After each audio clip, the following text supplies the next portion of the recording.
청강사자 현부전 이규보 수업 시작하겠습니다. 작가 이규보는요 1168년에 태어나서 1241년에 돌아가셨고요. 고려시대 사람입니다. 고려시대 후기 무신정변 때 활동하셨어요. 자, 이 청강사자 현부전은요 가전체입니다. 가짜 전기문 그거 다 옛날에 다 배웠죠. 자, 전체 줄거리 살펴볼게요. 일단 먼저 도입 현부의 가기소개. 참고로 여기서 현부는 거북이를 의인화했습니다. 가전은 사람이 아닌 것을 의인화해서 그 사람의 전기문을 쓰듯이 태어나서부터 활동하고 죽을 때까지의 일을 쓴 작품이죠. 가계, 그러니까 조상님부터 쭉쭉 소개를 하고 전개, 현부의 성품과 현부의 정계 진출과 행적을 알 수 없는 이후의 삶, 그리고 현부 아들의 삶과 후손들의 생애까지 이어집니다. 그리고 이 가전에는 꼭 비평이 들어가죠. 네, 현부에 대한 사신의 평가. 사신은 그 역사를 기록하는 신화라고 했어요. 자, 줄거리 볼게요. 현부의 선조는 신과 같은 존재였고요. 힘이 굉장히 세어서 바다 가운데 있는 산을 지탱하였다. 그러나 자손대에 이르러 형체가 작아지고 힘도 사라져서 한낱 점을 치는 것을 직업으로 삼았다. 여기서 현부가 약간 점쟁이 출신으로 나옵니다. 현부도 점을 잘 쳐서 임금의 부름을 받았으나 자연과 더불어 사는 삶이 좋다고 하여 벼슬길에 나아가지 않고 은둔 생활을 하였고요. 그러다가 춘추시대에 어부 예저에게 잡혀서 세상에 나온 후 송나라의 원왕에게 크게 존경을 받아 여러 관직을 두루 거치며 나라의 공을 세웠다. 그러나 현부가 어디에서 생을 마감했는지는 아무도 모른다. 벼슬아치들은 그를 숭상하여 황금으로 그의 형상을 만들어 몸에 지니고 다니기도 했다. 현부의 세 아들 중 두 아들은 물에 삼겨 죽임을 당했고, 거북이 먹는 거 아시죠? 예.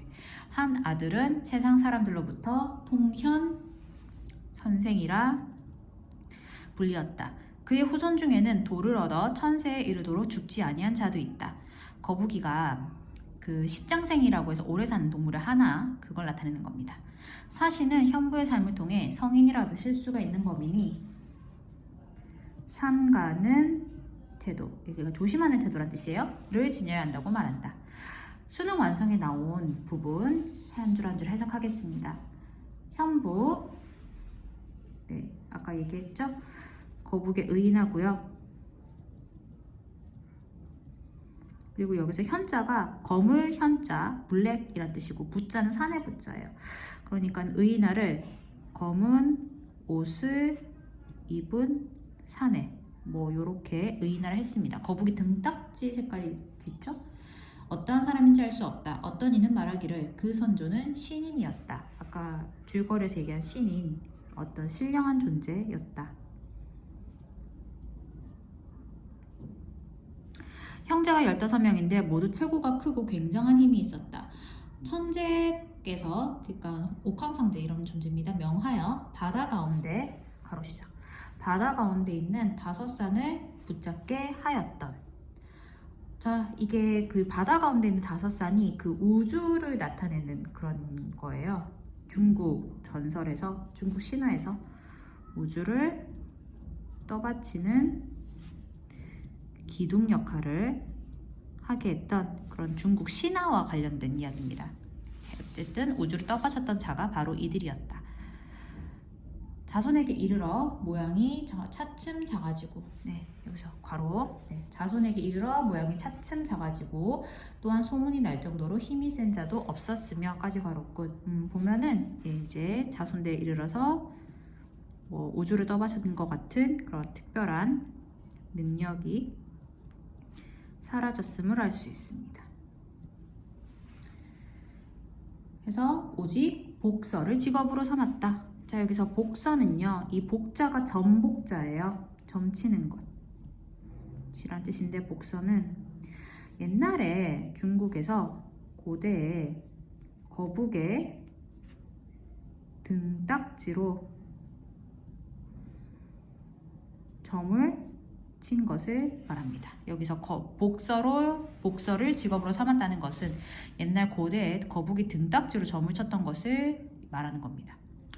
터가 좋고 나쁨을 보아서 일정한 장소에 살지 않았기 때문에 일정한 장소에 살지 않았다라는 것은 자신을 드러내지 않았다는 뜻이고요. 여기서 그 현부의 그런 뭐라고 해야 되지? 처신을 조심하는 삼가는 태도를 볼 수 있습니다. 그래서 그의 향리는 고향이란 뜻이고요. 나 세계를 자세히 알 수 없다. 뭐하고 사는지 알 수 없다. 뭐 이런 건데 여기서 세계는 그 혈통, 계통이란 뜻입니다. 조상으로부터 내려오는 계통. 먼 조상은 문갑인데 문갑이라는 그런 옛날 중국 전설에 나온 거북이 이름이에요. 요해 시대, 이 요해 시대는 중국 전설상의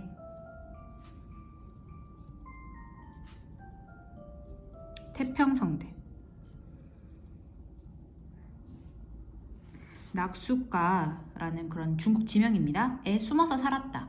임금이 그가 어지간한 소문을 듣고 백벽을 가지고, 백벽은 하얀 옥을 말합니다. 옥이라는 그런 약간 보석과 같은 그런 돌 아시죠?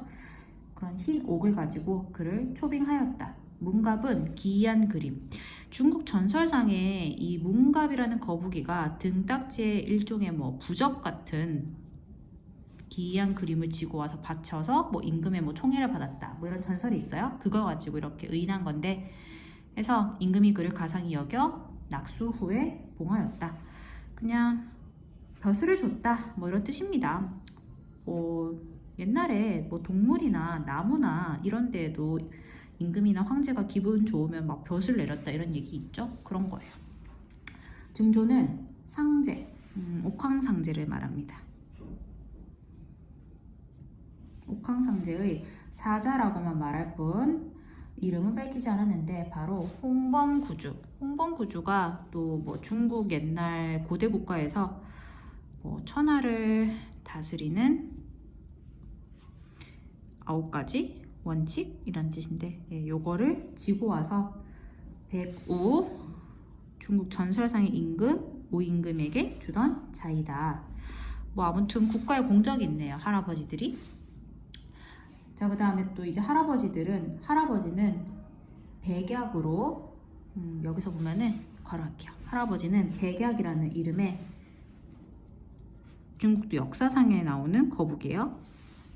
하후시대, 중국 옛날 하나라 시대, 동아시아사 배운 사람들 알죠? 고노라는 지역명입니다. 그래서 솥을 주조하였는데 옥난을, 사람 이름이 옥난을이에요. 옥난을과 함께 힘을 다하여 공을 세웠고까지 괄호끝. 이게 사실 이 옥난을이란 사람이 백약이라는 거북이를 키웠다라는 역사적인 기록이 있어요.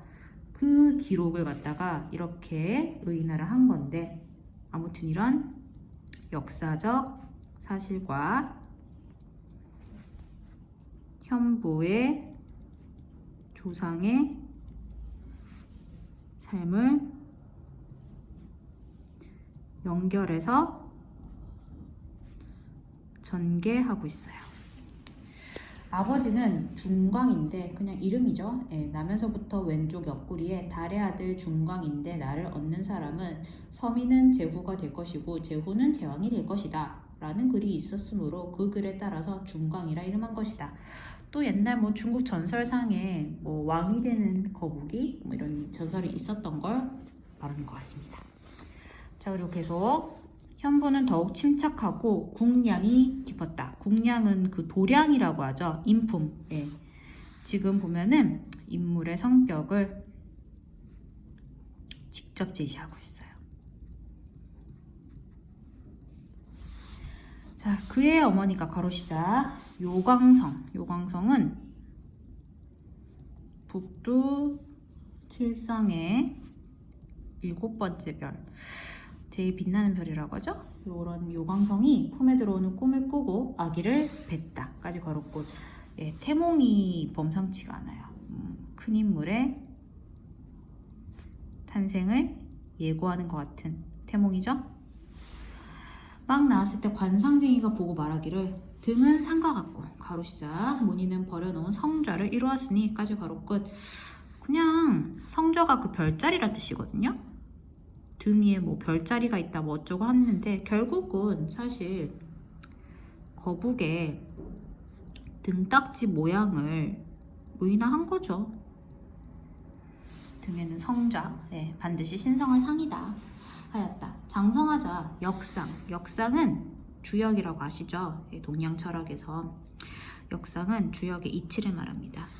주역을 깊이 연구하여 천지, 가로 시작, 뭐 1월, 음양, 한서, 풍우, 회명, 재상, 회복의 변화.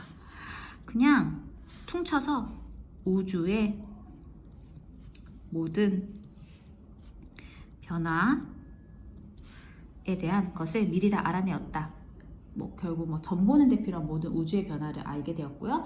또 신성이 대기를 운행하고 공기를 호흡하여 죽지 않는 방법을 배웠다. 네, 이건 거북이 오래 사는 것을 뜻합니다. 그 진화론을 쓴 다윈이 갈라파고스 제도에서 키우던 거북이 아직 살아있는 거 아시죠? 200년 넘게 그렇게. 천상이 물을 숭상함으로 언제나 갑옷을 입고 다녔다. 뭐 갑옷을 입고 다녔다는 거는 또 거북의 등껍질을 또 의인화한 표현인 걸 알 수 있죠. 네, 다음 장 넘어갈게요. 네, 다음 장 넘어가겠습니다. 자, 해서 임금이 그의 명성을 듣고 사신을 시켜 초빙하였으나 현부는 거만스럽게 돌아보지도 않고, 거만스럽다는 단어를 썼지만 이게요, 그 벼슬을 거절하는 현부의 고고한 성품을 드러내는 표현이고요. 곧 노래를 부르기를, 자, 이 노래의 역할이요, 이 노래를 통해 현부의 태도나 정서를 드러냅니다. 네. 진흙 속의 논의는 가로 시작. 진흙 속의 논의는 재미가 무궁한데, 무궁하다 끝없다는 뜻이죠. 굉장히 뭐 자연 친화적인 자세, 뭐 거북이 생태가 그렇지만 높은 벼슬 박는 총령 내가 어찌 바랄 소냐 까지 가로 끝. 여기서 이 총령이란 단어의 뜻이 임금의 총애를 입어 번영한다는 뜻이고요. 그러니까 임금의 총애를 입는다, 뭐 벼슬에서 성공한다, 뭐 이런 건데, 높은 벼슬 받는 총령을 내가 어찌 바랄 소냐, 바라지 않는다는 뜻이죠. 뭐 그런 세속적 부귀영화를 바라지 않는다라는 뜻이고, 또 이 노래가 또 그 현부의 그 도가 사상 드러냅니다. 자연 속에 머물면서 부귀영 안 바라는, 하고 웃으며 대답도 하지 않았다. 이로 말미암아 그를 불러들이지 못하였는데 그 뒤 송나라의 원왕 때 예저, 어부의 이름입니다. 예저라는 이 어부가 그를 강제로 협박하여 임금에게 바치려 하였다. 예저라는 어부가 임금에게 신성한 거북이를 바쳐서 성공한 사례가 있어요. 그런데 바로 시작. 그가 아직 왕을 뵙기 전에 왕의 꿈에 어떤 사람이 검은 옷차림으로 수레를 타고 와서 말하기를, 이 검은 옷차림에서 또 이 현부가 연상이 되죠. 왕이 현부가 바쳐지기 전에 꿈을 꿨다는 건데, 뭐 꿈으로 예견을 한다. 예지몽? 약간 비현실적이죠.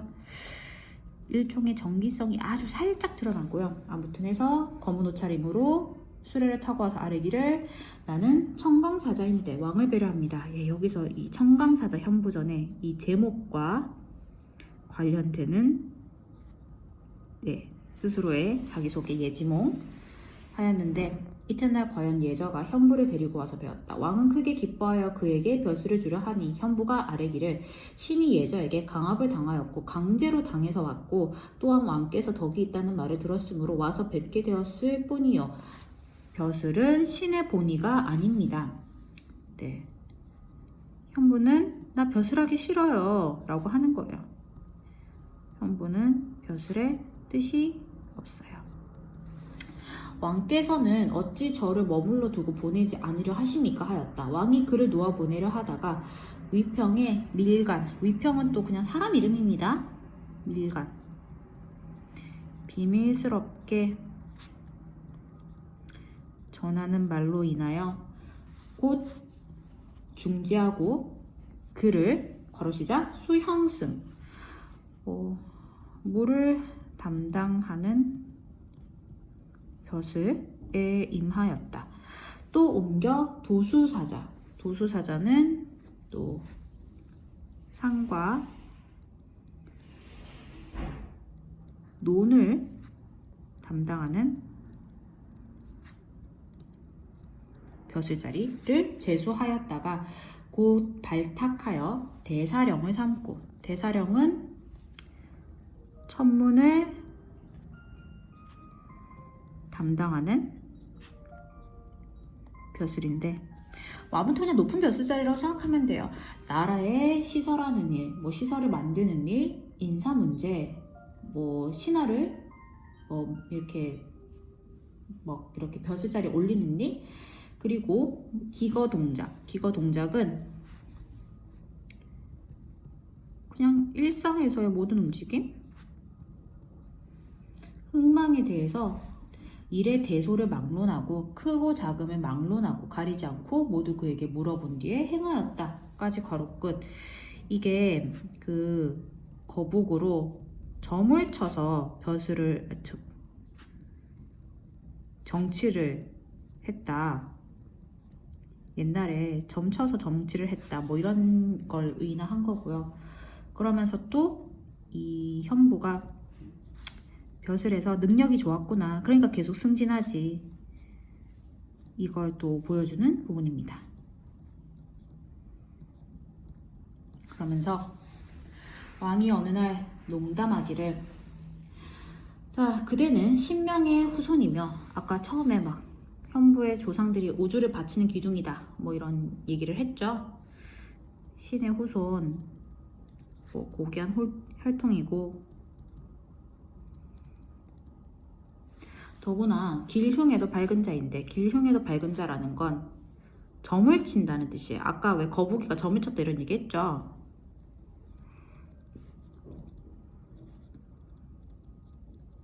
길흉에도 밝은 자인데 왜 몸을 일찍 보호하지 못하고 예저의 술책에 빠져 과인에 얻은 바, 벼슬을 시켰죠. 일시켰죠. 벼슬살이를 하게 되었는가 하니, 이 현부가 농담하기를, 현부가 아뢰기를 밝은 눈에도 가로시자 보이지 않는 것이 있고 지혜도 미치지 못하는 곳이 있기 때문입니다. 점치는 것은 한계가 있어요. 중이 제 머리 못 깎는다고 저는 제 운명을 몰랐고 점치는 것은 한계가 있다. 그래서 어쨌든 나도 내 운명을 모르니까 자만하지 말고 항상 경계하며 살아야 된다 라는 이 글의 주제도 얘기하고 있습니다. 고 아뢰니 왕이 크게 웃었다.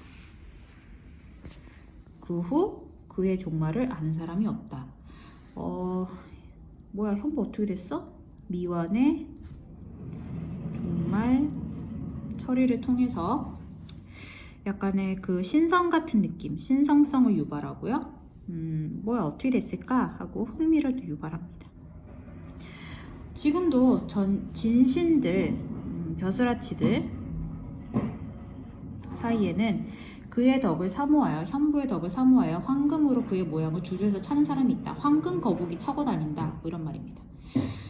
그의 맏아들인 원선은 사람에게 삼킨 바 되어, 거북이 먹는 거 알죠? 예, 죽음에 임하여 탄식하기를, 태기를 하지 않고 다니다가 나를 고르지 않고 다니다가, 즉 조심하지 않고 다니다가 오늘날 삼김을 당하는구나. 그러나 남산에 있는 나무를 다 태워도 나를 문드러지게는 하지 못할 것이다 까지 가롭고, 뭐야, 남산에 있는 나무를 다 끓이면 문드러질 텐데. 아무튼 과장법으로 자신의 굳은 의지를 드러내고 있어요. 하였으니 그는 이처럼 강개하였다. 강개하다. 의기가 북받치다 한 뜻입니다. 그리고 여기서는 약간 또 죽기 전에 막 쏟아내는 그런 원통한 말. 둘째 아들은 원저라 하는데 그러니까 오나라 월나라 라는 겁니다. 그냥 오나라 월나라의 사이를 방랑하면서 자호를 자기 스스로 부르는 호칭을 통현선생이라 하였다. 통현선생, 말 그대로 통하다 통자인데 어디에? 경지에 통달한 사람, 깨우친 자, 스스로를 그렇게 불렀대요. 그 다음 아들은 역사책에 그 이름이 전하지 않는다. 모양이 극히 작으므로 점은 치지 못하고 오직 나무에 올라가서 내미를 잡고나 하더니 또 한 사람에게 삼긴 바 되었다. 거북이를 또 잡아먹었네. 그의 족속에는 혹 도를 얻어서 천년에 이르도록 죽지 않는 자가 있는데, 십장생이라고 아시죠? 장수하는 동물들, 그거에 나타내는 거예요. 거북은 십장생의 하나라서 그걸 나타내는 거죠. 그가 있는 곳에는 푸른 구름에 덮여 있었다. 뭔가 좀 상서로운 느낌? 혹은 관리 속에 묻혀 살기도 하는데 세상에 사는 그를 현의 도구라 칭하였다. 현의 도구가 또 거북을 칭하는 다른 명칭입니다. 지혜를 얻은 자도 있었다. 후손 중에는. 다 잡혀먹은 건 아니고. 사시는 이렇게 평한다. 가전에서 항상 나오는 이 가전문학의 특징.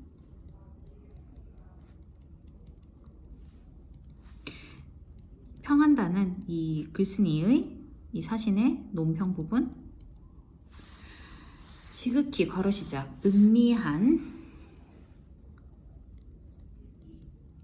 희미한 상태에서 미리 살피며 징조가 나타나기 이전에 예방하는 것은 성인이라도 어그러짐이 있는 법이다. 예방하는 것은 어렵다란 뜻입니다. 즉 성인이라도 앞날은 알기 어렵다.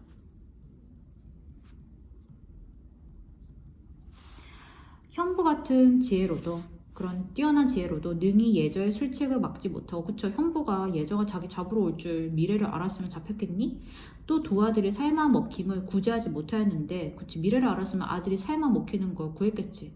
하물며 다른 애들이야. 다른 현부 같은 애들도 아닌 다른 평범한 자들이야. 더 말할 것이 있겠는가? 옛적에 가로시작 공자는, 우리가 아는 그 공자님 맞아요. 광나라 땅에서 고난을 겪었고, 또 제자인 자로, 공자의 제자인 자로가 죽어서 젖으로 담겨짐을 면하지 못하게 하였으니까지 가롭고. 아니 이게 무슨 말이냐? 사람을 젓갈로 담그는 그런 죽음을 당한 건데요. 이게 그 중국의 옛날 이야기 고사를 인용한 겁니다. 이 공자의 제자 자로가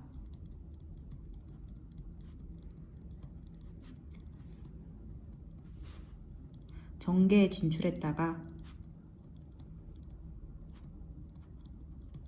살해당한 거예요. 그래서 진짜 말 그대로 살점이 뜯겨져서 젓갈로 담겨진 그런 중국의 고사를 인용하면서 공자도 미래를 몰라서 고난을 당했고 공자의 제자인 자로도 미래를 몰라서 고난을 당했다. 이 말은 즉 이 공자나 자로 같은 성인도 미래를 알지 못했다. 그래서 고난을 당했다. 이런 말입니다. 그래서 삼가지 않을 수 있겠는가? 삼가지 않을 수 있겠는가? 당연히 삼가야지 하면서 영탄법, 서리법 자만하지 말고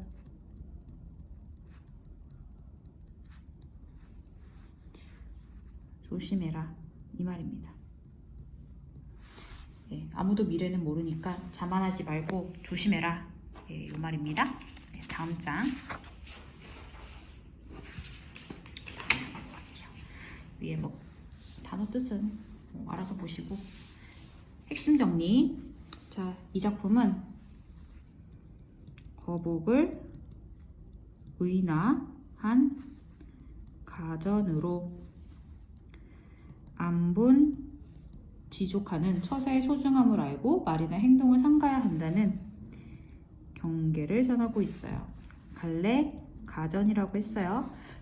거북을 의인한 가짜 전기문, 성격, 교훈적, 항상 조심해라. 미래는 모르니까 우의적, 돌려 말하는 성격, 제재는 현부, 거북이, 주제 안분지족의 처세와 언행을 삼가는 삶의 자세, 특징, 사물을 의인화한 일대기, 전기문 형식이고 가전은 항상 도입, 전개, 비평의 구성 방식, 미신적 신앙보다는 지족, 알다 지자에다 만족하다 족자예요. 의 삶이 더 중요함을 강조합니다. 인물 속에 그냥 이렇게 현부 조상들부터 해가지고 현부랑 아들들 그냥 이렇게 쭉 보시면 되겠어요. 다음 장. 네, 이해와 감상. 청강사자 현부전은 거북을 의인한 가전이다. 작가는 이 작품을 통해 지혜로운 현부와 성인도 술책에 빠질 수 있으므로 언행을 삼가야 함을 경계하고 있다. 공자와 같은 성인도 고난당했다고 했죠. 고난을 겪을 수 있고 현부처럼 앞길에 기룡을 점칠 수 있는 자도 어부예저였죠. 어부의 꾀에 빠져 사로잡히기로 하므로 범인, 여기서 범자가 평범하다 범자예요. 평범한 사람들이야 말할 필요도 없이 언행을 삼가야 함을 드러내고 있는 것이다. 요컨대 작가는 이 작품을 통해 입신, 행도, 몸을 세운다. 그게 출세하는 것이 뭐 출세? 뭐 이런 건데 를 추구함이 본질인 선비들은 마땅히 나라를 어지게 다스려야 하고 백성들에게 은택을 입히는 치국, 다스리다 치자예요. 나라를 다스리다. 치국, 나라를 다스리는 도리를 다하되 몸과 마음을 닦아 수양하고 말과 행동을 조심하며 사는 것이 어지러운 시대의 처세임을 말하고 있어요.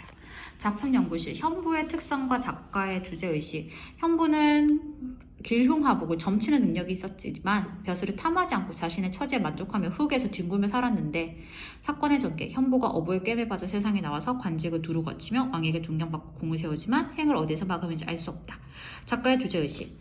아무리 현명한 사람도 한순간 실수를 일으킬 수 있으므로 말과 행동을 조심하라. 계속 주제예요. 현부의 노래에 담긴 의미와 기능은 현부가 그 임금한테 처음 벼슬을 제안받았을 때 노래 불렀잖아요. 이 노래는 현부가 임금의 뜻을 거절하기 위해 부른 것으로 현부의 삶의 태도, 즉 현부가 자연 속에 묻혀 사는 인물로 벼슬에 큰 미련이 없음을 드러냅니다. 이처럼 서사적인 글 중간에 시를 삽입하여 인물의 태도나 정서를 드러내는 방식은 조선 전기의 한문 소설집인 김시습의 금오신화에 계승이 되었어요. 금오신화가 최초의 소설이고 최초의 소설 금오신화 이전에 가전이겠었어요. 이 소설집에는 금오신화에는 삽입시가 많아요. 이생규장전 배웠죠? 많이 쓰여 등장인물들의 정서나 태도를 효과적으로 보여주고 있는데 한편 금오신화의 용궁부연록에서는 또 거북을 현 선생으로 의인화한 점을 볼 때 청강사자 현부전이 금오신화에 영향을 끼쳤다 또 추측해 볼 수 있어요. 그 다음에 장난말, 우리 본문에서는 임금이 현부한테 농담한 말 그거 얘기하는 거예요. 장난말이란 다른 사람을 희롱하거나 빈정대며 놀리는 말로 왕이 현부에게 농담을 한 것은 길흉화복을 점쳐서 알아맞히는 그냥 복무적인 전복자에다가 무속할 때 무자예요. 신앙으로는 삶을 구제할 수 없다고 생각했기 때문이다. 이 말은 무속적이고 미신적인, 점치는 게 미신이라고 생각한 거예요. 이 교보는, 작가는. 신앙보다는 지족 스스로 알고 만족하는 처세가 소중함을 간접적으로 나타내고 있다. 사신의 평에 나타난 특징. 가전작품에는 사파, 중간 이야기가 많이 나타나는데 하지만 이는 제재와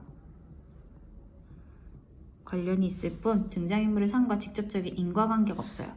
이 사파가 그 중국의 고사를 얘기하는 겁니다. 중국 고사인용. 아무튼 이러한 사파는 중국의 인물들의 행적을 통해 주인공의 행적을 드러내주면서 삶의 의미를 깨닫게 해줘요. 이 글에서도 공자와 자로의 이야기를 제시하여 삶의 이치를 이끌어내는데, 자로가 능력이 뛰어나 정계에 진출했지만 왕위 다툼에 휘말려 살해되어 젖당김, 젓갈로에 만들어졌던 일화를 제시하여 자만하지 않고 조심하며 항상 언행을 삼가야 함을 전달하고 있어요. 국문학에 자주 등장하는 거북. 거북이가 은근히 많이 나오는 게 신화나 전설에도 많이 나오고, 기린이 그 주라프가 아니라 상상의 동물이 있어요. 여러 가지가 합쳐진 봉황, 용과 더불어 사령이라 불려요. 동양에서는. 그러나 국문학에서는 일상생활 속에 친숙한 인물로 많이 등장하는데, 삼국사기 김유신조의 구토지설, 토끼전의 원형이 되는 삼국사기에 나오는 이야기 구토지설과 삼국유사 가락국기의 여러분들 그 구지가 배우셨죠? 네, 바로 그 가락국기의 구지가, 가락국 그 신하 구지가, 그리고 수로부인조에 나오는 해가. 삼국유사에서 수로부인이라는 아름다운 미녀가 납치되었을 때 불렀다는 노래 해가에도 거북이 등장하고, 이 외에도 판소리, 수군가 뭔지 알죠? 토끼전의 그 판소리 이름이 수군가고, 판소리계 소설 토끼전에도 거북이 나오고, 이로 보아 거북은 우리 민족에게 수신, 물의 신이나 주술적 매체의 신령스러운 동물인과 동시에 친숙한 인물로 인식되어 왔음을 알 수 있어요. 이규보의 삶과 청강사자 현부전의 창작 의도. 작가 이규보는 사물에 대한 애정과 의인화에 비상한 관심을 가지고, 접과기에서는 과일, 사륜전기에서는 바퀴 달린 정자, 답성문에서는 큰돌, 섬에서는 두꺼비, 주망에서는 거미, 칠효명에서는 호류병과 같이 동식물이나 사물을 의인화했어요. 이규보 아저씨가 쓴 가전이 이렇게 많습니다. 거북을 의인화한 청강사자 현부전도 이규보의 이러한 관심을 보여주는데, 이 작품은요, 이 작가 이규보의 정치적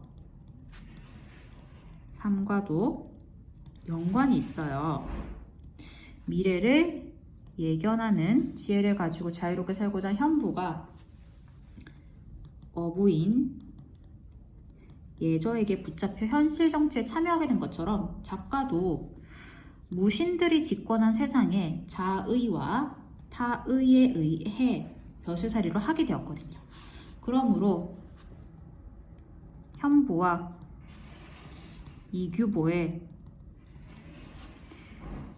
정계 진출은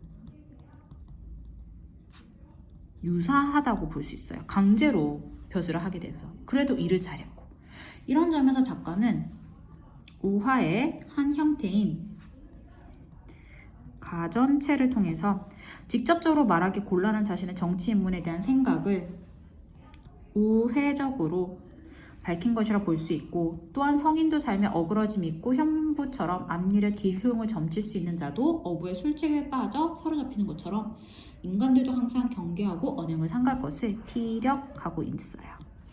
그 다음에 청강사자 현부전과 수군가의 비교. 수군가는 그 판소리 아시죠? 네, 비교.